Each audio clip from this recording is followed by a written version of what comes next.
So in terms of what you should be thinking of when writing the question 5 for paper 2, language features and techniques, similes, personification, metaphors, if it works. Sentence forms, vary them. Use complex sentences, then follow it up by a simple sentence. If you're wanting to add like a specific moment to something, like if you're making a point, you could add a short sentence. Vocabulary, please use your best vocabulary and some of the most ambitious vocabulary that you know. Punctuation, use it correctly. Don't forget your commas and use a semicolon if you can. Either side of a semicolon should be a full sentence. And that's how you use it properly, and you'll get higher mark for using that semicolon. Rhetorical questions for a speech is a great opening. Pronouns, this is the only time you can be informal.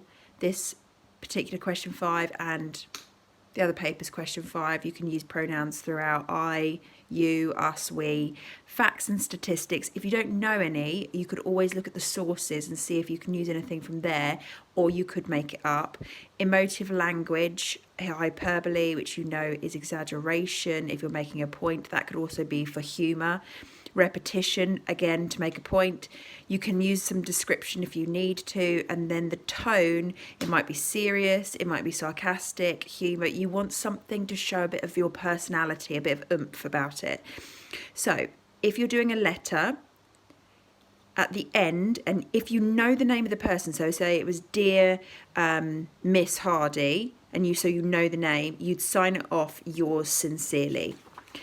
If you don't know the name of the person, so you're addressing it to sir or madam, it's yours faithfully, comma, then your name underneath. So your name would go here. Same for here. It would be Dear Miss Hardy, blah, blah, blah, the whole of your letter, using all of these skills, of course. Yours sincerely, comma, then you put your name there.